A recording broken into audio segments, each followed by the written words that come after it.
거짓골로 국밥 구걸하던 노인이 예비 시아버지? 내 뺨 때리며 파혼 요구하던 시누이와 회장님의 소름 끼치는 반전. 본 사연에 등장하는 인물들의 이름은 개인정보 보호를 위해 가명임을 알려드립니다. 안녕하세요. 오늘 제가 들려드릴 이야기는 사람의 겉모습만 보고 함부로 인생을 판단하는 이들에게 경종을 울리는 조금은 특별하고 통쾌한 실화입니다. 저는 지방의 한 소도시 시장 골목 구석에서 자그마한 국밥집을 운영하던 평범한 30살 여성입니다. 부모님을 일찍 여의고 홀로 저를 키워주신 할머니의 손때가 묻은 이곳은 제 인생의 전부이자 유일한 안식처였습니다. 할머니는 생전에 늘 제게 말씀하셨습니다. 음식 만드는 사람은 사람의 귀천을 따져서는 안 된다고, 배고픈 사람의 배를 채워주는 것만큼 숭고한 일은 없다고 말이죠. 저는 그 가르침을 단 한순간도 잊지 않고 매일 새벽 4시 남들이 잠든 시간에 일어나 뽀얀 육수를 우려내며 정직하게 살아왔습니다. 제 인생의 햇살 같은 변화가 찾아온 건 단골 손님이었던 민석 씨와의 만남 덕분이었습니다. 그는 늘 단정한 차림이었지만 태도만큼은 누구보다 겸손했고 제 국밥 한 그릇에 담긴 진심을 알아봐준 유일한 사람이었습니다.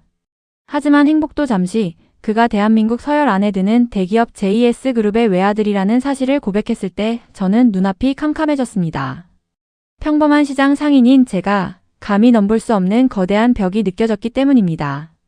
민석 씨는 저를 안심시키며 끝까지 지켜주겠다고 약속했지만 그의 아버지이자 JS그룹의 수장인 장 회장의 악명은 익히 들어 알고 있었습니다. 수조원의 자산을 굴리며 수만 명의 직원을 거느린 그가 저 같은 며느리를 받아줄 리 만무하다는 생각에 매일 밤 잠을 설쳤습니다. 비가 장대비처럼 쏟아지던 어느 화요일 오후였습니다. 유독 날씨가 굳어 손님도 뜸해진 가게에 문을 열고 한 노인이 들어왔습니다. 아니, 들어왔다기보다는 거의 기어들어왔다는 표현이 맞을지도 모르겠습니다. 때국물이 줄줄 흐르는 낡은 점퍼는 비에 젖어 무겁게 쳐져 있었고 다 터진 신발 사이로는 흙탕물이 스며 나와 있었습니다. 가게 안에는 퀴퀴하고 역한 냄새가 순식간에 진동했습니다. 식사하던 몇 안 되는 손님들은 인상을 쓰며 코를 막았고 서빙을 돕던 이모님은 기겁하며 노인을 밖으로 밀어내려 했습니다.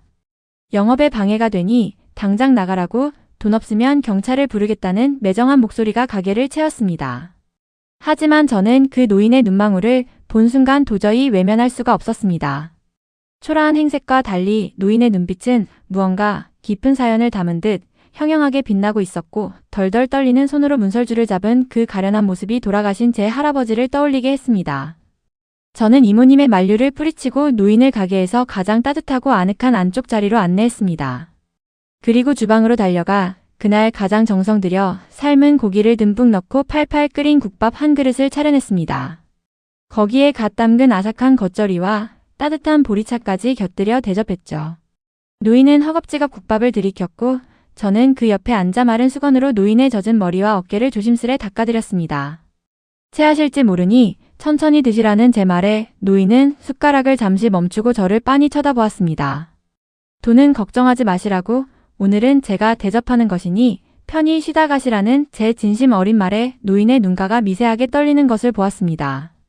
식사를 마친 노인은 고맙다는 인사 대신 꼬깃꼬깃하게 접힌 종이 한 장을 내밀고 빗속으로 사라졌습니다. 그때는 그 종이가 제 인생을 바꿀 복권보다 귀한 인연의 끈이라는 사실을 꿈에도 몰랐습니다. 그로부터 일주일 뒤 평화롭던 제 일상은 폭풍 같은 사건에 휘말리게 되었습니다. 수천만 원짜리 명품 가방을 들고 온몸을 보석으로 치장한 한 젊은 여성이 가게 안으로 들이닥쳤습니다. 바로 민석 씨의 여동생이자 제 예비 시누이가 될 장미라였습니다. 그녀는 가게에 들어오자마자 명품 손수건으로 코를 막으며 입에 담지 못할 욕설과 비하 발언을 쏟아냈습니다. 이런 구질구질하고 냄새나는 곳에서 만드는 음식을 먹는 사람들이나 이런 곳에서 장사하며 우리 오빠를 꼬드긴 너나 다를 바 없다며 제 인격을 무자비하게 짓밟았습니다. 그녀는 식탁에 앉아 식사하던 애꿎은 손님들에게까지 행패를 부려 쫓아내더니 제 면전에 대고 수표가 든 봉투를 던졌습니다. 이 돈 받고 당장 우리 오빠 인생에서 사라지라는 그 무례한 태도에 저는 분노를 참으며 정중히 나가달라고 요구했습니다. 하지만 제 당당한 태도는 그녀를 더욱 미치게 만들었습니다. 그녀는 제 뺨을 사정없이 후려쳤고 충격으로 고개가 돌아간 제 앞에 바닥에 놓여있던 국밥 그릇들을 발로 차버렸습니다. 사방으로 튀는 뜨거운 국물과 사기 그릇 조각들 사이에서 저는 참담함을 느꼈습니다. 그녀는 여기서 멈추지 않고 제가 아끼던 주방 기구들을 집어 던지며 행패를 이어갔습니다. 심지어 제 할머니의 유품이나 다름없는 낡은 메뉴판까지 찢어버리려 했죠. 제가 그녀의 손을 막아서자 그녀는 비웃으며 다시 한번 손을 올렸습니다. 바로 그때 가게 앞을 가득 메우는 요란한 타이어 마찰음과 함께 검은색 대형 세단 여러 대가 멈춰 섰습니다. 차에서 내린 사람은 다름 아닌 일주일 전 그 초라했던 노인이었습니다. 하지만 이번엔 낡은 점퍼 대신 몸에 딱 맞는 최고급 수트를 입고 수십 명의 경호원을 거느린 채 위풍당당하게 걸어 들어왔습니다. 그가 바로 JS그룹의 절대 권력자 장 회장님이었습니다. 신우이 장미라는 아버지가 나타나자 반색하며 달려갔습니다. 아빠가 말한 대로 저 천한 여자를 제대로 교육해주고 있었다며 오빠랑 헤어지게 돈도 줬으니 칭찬해달라고 꼬리를 흔들었죠. 하지만 장 회장님의 얼굴은 그 어느 때보다 차갑고 엄격하게 굳어 있었습니다.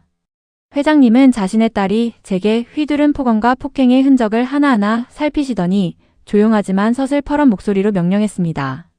당장 이 자리에서 지은 양에게 무릎을 꿇고 사죄하라고 말이죠. 사실 모든 것은 장 회장님의 치밀한 시험이었습니다. 그는 자신의 아들이 선택한 여자가 그저 배경을 보고 접근한 여우인지 아니면 진정으로 사람을 귀하게 여기는 사람인지 직접 확인하고 싶어 하셨습니다. 그래서 가장 낮은 곳으로 내려가 거지 분장을 하고 시장을 돌았던 것입니다. 그 과정에서 수많은 사람이 그를 무시하고 침을 뱉었지만 오직 저만이 그를 한 명의 인간으로 대접하고 따뜻한 온기를 나누어 주었다는 사실에 회장님은 깊은 감동을 받으셨던 겁니다. 반면 자신의 친딸인 장미라는 회장님이 미리 보내둔 진짜 노숙자 대역에게 소금을 뿌리고 입에 담지 못할 악행을 저질렀다는 사실까지 밝혀지며 상황은 완전히 역전되었습니다. 장 회장님은 제 손을 잡으며 그동안의 무례를 진심으로 사과하셨습니다. 평생을 사람을 의심하며 살아온 자신이 부끄러워질 정도로 제 마음이 따뜻했다고 말씀하시며 눈시울을 붉히셨죠.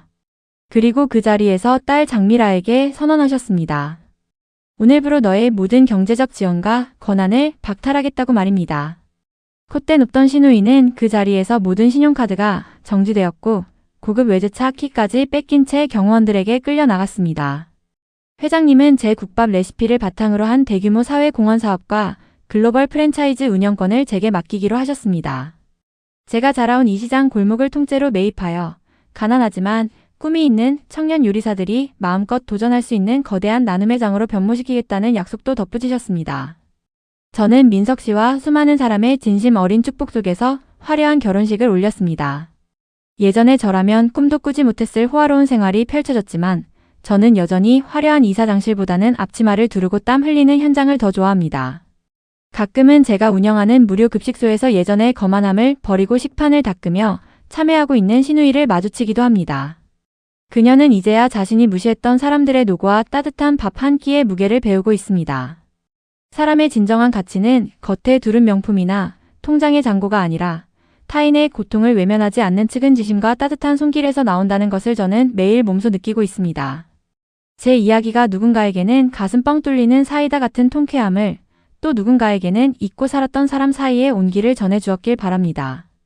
인생은 때로 예기치 못한 시련을 주기도 하지만 그 시련 속에서도 나를 잃지 않고 진심을 다한다면 반드시 기적 같은 보상이 돌아온다는 사실을 잊지 마세요. 오늘 제가 대접한 이 마음속 국밥 한 그릇이 여러분의 차가운 하루를 조금이나마 따스하게 데워주었길 바라며 이야기를 마칩니다. 들어주셔서 진심으로 감사합니다.